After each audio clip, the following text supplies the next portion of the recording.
Bonjour à tous, je suis Sylvain Landreau, le responsable de la multigestion chez Porzan par Gestion. Et c'est avec plaisir que je vous retrouve pour faire le point sur le premier trimestre.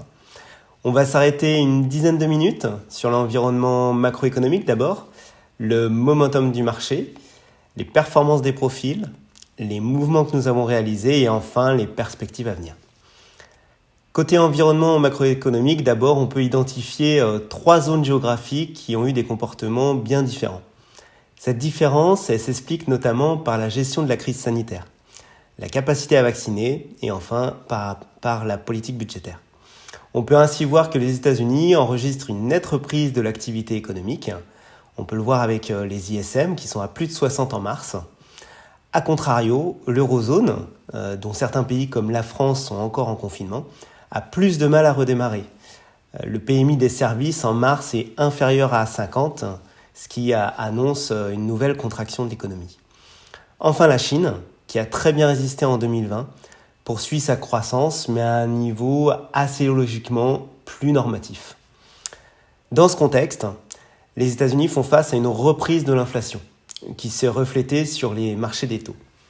On peut voir que le 10 ans américain est ainsi passé de 0,90 en début d'année à 1,75% fin mars, soit une baisse de plus de 7% pour les porteurs de cette obligation. Au niveau mondial, cette inflation elle se reflète sur le prix de certaines matières premières qui sont en pénurie face à une demande qui repart fortement. Cette pénurie est aussi présente dans les composants semi-conducteurs qui obligent à des reports de production pour certaines sociétés. Au niveau momentum, on peut voir que les taux ont drivé les marchés.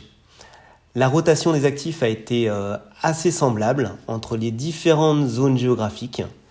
Les valeurs actions profitant de la hausse des taux ont été recherchées et celles étant pénalisées par cette hausse ont été délaissées par les investisseurs. On peut citer notamment le secteur bancaire qui en a bien profité. D'une manière assez synthétique, on peut voir que quand les taux augmentent sur les marchés, la marge des banques augmente également. A contrario, les valeurs ayant des perspectives de forte croissance, on peut citer la société Zoom aux États-Unis, ou les valeurs dans les énergies vertes d'une manière générale ont baissé face à cette hausse de taux.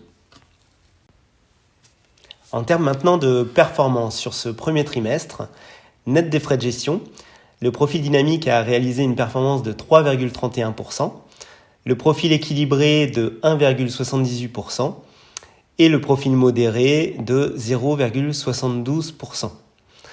Les 3 fonds qui sont le mieux comportés sur ce trimestre ont été Porzan par Europe PME ISR à plus 8,77%. Il y a eu une confirmation de la reprise boursière des small and mid caps en Europe. Le deuxième fonds a été le fonds de chez BlackRock, le BlackRock Euromarkets, qui progresse de 6,60%. Et enfin, Candriam Equities Europe Innovation est en hausse de 5,67%.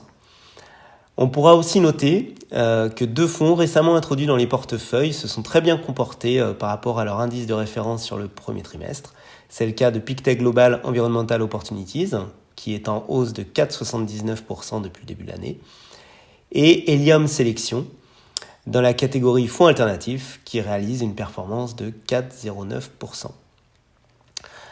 Alors d'un côté les bons fonds, de l'autre côté les 3 moins bons fonds ont été DNCA, donc d'abord DNCA Invest Alpha Bonds qui est en retrait de 0,19%, Fidelity Emerging Market Debt Fund qui est en baisse de 0,71%, et enfin Pictet Emerging Corporate Bonds qui est en baisse de 1,44%. On peut voir que les 2 derniers supports sont des supports de dette émergente. Effectivement, face à la hausse des taux aux États-Unis, les obligations d'entreprises émergentes, libellées en dollars, ont suivi logiquement le mouvement des obligations américaines. Mais la réduction du spread entre les 2 zones leur a permis de mieux résister que les obligations américaines. On peut aussi noter que la performance sur les actions américaines de croissance n'a pas été au rendez-vous. Je vous ai expliqué effectivement les raisons propres citées précédemment dans le début de ce podcast. En termes d'arbitrage, nous en avons réalisé plusieurs le 9 février dernier. Globalement, sur tous les profils, nous avons allégé les fonds croissance et renforcé les fonds dits sans style a priori. C'est ce qu'on appelle les fonds blend. Ce mouvement a concerné les fonds de la catégorie Actions Europe.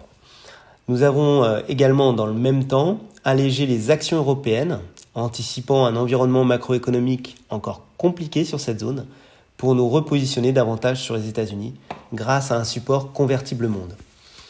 Lorsque nous avons réalisé l'opération, les convertibles n'offraient ni primes ni décote dans l'univers global des actifs. Toutefois, nous avons choisi un fonds géré activement par 4 gérants de chez Lazard Frères Gestion. 3 sont basés à New York et 1 à Paris. Ce fonds possède un excellent track record, expliqué à hauteur de 80% par la sélection de titres et 20% par de l'analyse top-down. L'équipe gère selon une analyse croisée de plusieurs facteurs qui rentrent en compte dans la valorisation d'une obligation convertible.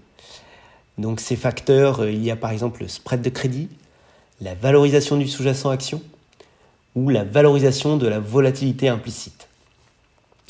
Le fonds a une sensibilité aux actions de un peu plus de 60% et une sensibilité taux de 1,9. L'exposition aux États-Unis est de 55% et de 23% à l'Europe. Les secteurs de la technologie et de la consommation discrétionnaire sont les secteurs les plus importants dans le fonds à ce jour. Ils représentent plus de 20% des investissements. À fin mars 2021, au niveau de notre positionnement sur le profil équilibré, nous avons 47% d'actions, 6% de convertibles, 15% de fonds alternatifs et 31% de fonds obligataires. Sur les 31% de fonds obligataires, le profil détient 10% de dettes subordonnées financières, 16% de dettes émergentes corporate et 5% de fonds globaux diversifiés monde. Si on reprend maintenant la catégorie actions, elle représente 47%. Le profil est positionné à hauteur de 15% actions Europe blend des croissances, 8% de small et mid cap européennes, 13% d'actions américaines de croissance et 6% d'actions chinoises, avec pour finir 5% d'actions sectorielles qui sont représentées toujours par le fonds Pictet Géo. Enfin, en termes de perspective, on peut noter que la reprise économique devrait se poursuivre grâce à des effets de base plus favorables qu'au T4 2020 et grâce au plan de soutien budgétaire et monétaire encore d'actualité. Dans ces conditions, nous surpondérons donc toujours les actions dans les profils. La récente remontée des taux aux États-Unis est aussi à surveiller car elle peut redonner de l'intérêt à cette classe d'actifs obligataires lorsque la hausse se stabilisera. La reprise de l'activité en zone euro et la hausse des impôts sur les sociétés aux États-Unis seront également des points d'attention pour d'éventuels arbitrages, actions entre ces deux zones. Merci pour votre écoute. Je vous donne rendez-vous début juillet pour faire un point sur le deuxième trimestre 2021. N'hésitez pas à revenir vers nous si vous avez des questions sur les profils, les stratégies ou les supports. À très bientôt.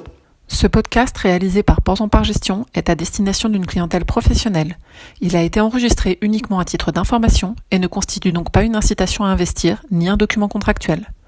Les opinions émises dans ce podcast reflètent un jugement au jour de son enregistrement et sont donc susceptibles d'être modifiées à tout moment sans préavis.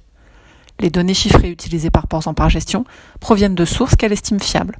Toutefois, Pors en Part Gestion ne saurait être tenu responsable de toute décision prise ou non sur la base d'une information contenue dans ce document, ni de l'utilisation qui pourrait en être faite par un tiers. Pour plus d'informations, connectez-vous sur www.porsenpartgestion.fr. Merci.